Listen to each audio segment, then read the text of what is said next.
Há mais ou menos 16 anos eu comecei a tirar fotos usando câmeras digitais. E minha primeira câmera digital foi uma câmera da GE, chamada GE 830. Com ela eu fiz as minhas primeiras fotos e meus primeiros vídeos. Quando eu tinha apenas 10 anos, eu comecei. E eu lembro que, na época, eu ia fazer a primeira comunhão e tinha os ensaios da primeira comunhão. E nesses ensaios eu levava a minha câmera digital pra fazer fotos e pra fazer vídeos. Meio que um making off.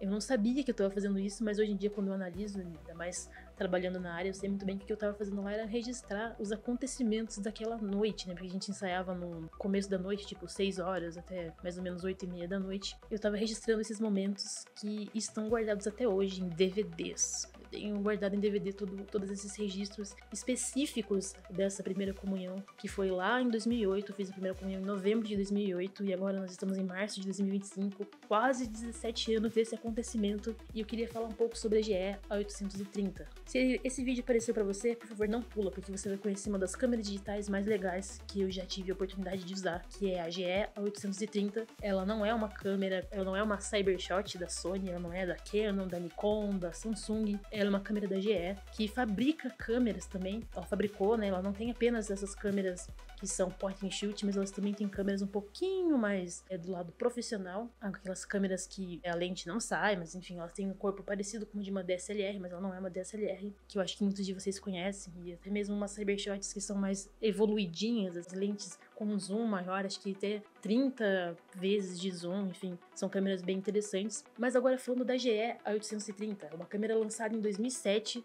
eu tenho ela desde maio, junho de 2008, e eu sempre tive um sonho de tirar fotos, né? Quando eu era criança, eu queria muito pegar a câmera analógica dos meus pais e tirar foto, mas eu não podia, porque eu era criança, e por ser a câmera analógica, que tinha um número definido de poses dentro do filme, né, que era entre 24 e 36, os adultos não deixavam que as crianças pegassem pra ficar tirando foto, enfim, eu já expliquei isso num outro vídeo. E agora o que eu queria dizer é o seguinte: quando eu comecei a tirar foto, o que eu considero muito interessante nessa câmera? A primeira coisa, essa câmera é uma câmera de 8 megapixels. Em 2008, 8 megapixels era bastante. Hoje em dia a gente considera pouco, levando em conta que nós temos câmeras hoje em dia de 18 megapixels, 24 megapixels e até mais. Na verdade, no mundo das câmeras digitais, 24 megapixels é meio que o máximo, porque o megapixel não define qualidade, e sim a quantidade de pixels que tem na imagem, e quanto maior a quantidade de pixels, fica mais fácil para você imprimir a sua foto, enfim, fazer outros tipos de usos com a foto que não é apenas a foto digital na sua câmera, no seu computador, no seu celular, enfim, onde você quiser acessar essa foto. Mas os 8 megapixels dessa câmera são muito bem aproveitados, levando em consideração que ela se trata de uma câmera antiga, ela tem quase 20 anos, ela é uma câmera de 18 anos. E agora eu tô pensando, olha, uma câmera de 18 anos atrás,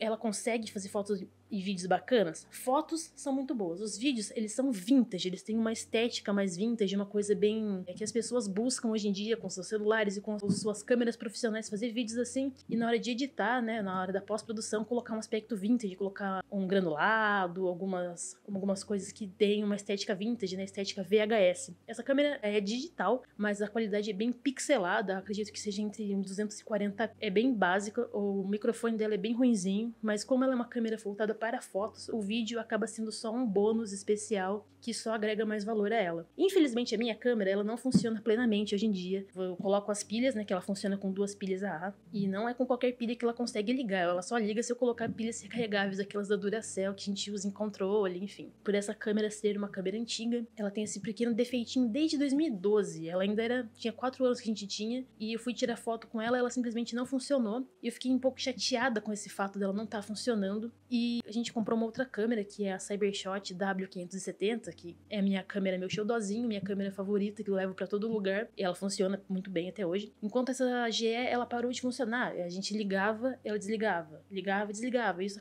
acabava atrapalhando a nossa experiência de tirar foto, né? Então, por isso que nós compramos uma nova câmera. E ela ficou guardada durante muitos anos dentro de um guarda-roupa, enfim, ficou no guarda-roupa dos meus pais por muitos anos, e em 2021, a gente tava arrumando a casa e tava fazendo umas reformas, e minha mãe me deu essa câmera, ela me mostrou a câmera, eu achava que ela tava guardada em um lugar bem difícil de achar, e eu peguei essa câmera, coloquei a pilha nela e pasmem, ela ligou. E eu comecei a fazer algumas fotos, alguns vídeos, e até postei de algumas coisas no meu perfil que eu fiz com ela, mas por ela ter essa dificuldade de ligar, né, ela não ligar e ficar tentando muito, eu não uso muito ela, deixo ela mais como decoração, mas ela é uma das minhas câmeras favoritas, e sempre que eu tenho assim a disposição de ligar ela e sair pra tirar fotos é sempre muito legal, porque ela me traz de volta num período da minha vida quando eu era criança. Ela é muito nostálgica, até mais nostálgica que a própria Cybershot, porque por mais que a Cybershot fosse um sonho, eu só fui ter uma Cybershot em 2012, que ainda, se a gente for parar pra pensar, 2012 é já uma nostalgia pra muita gente. Mas pra mim, como eu já era adolescente em 2012, é diferente de usar uma câmera que remete à minha infância. Então é isso, gente. Se você gostou desse vídeo, não esqueça de curtir e de me seguir, que eu sempre faço vídeos a respeito de câmeras e de assuntos vintage. E é isso, e até mais.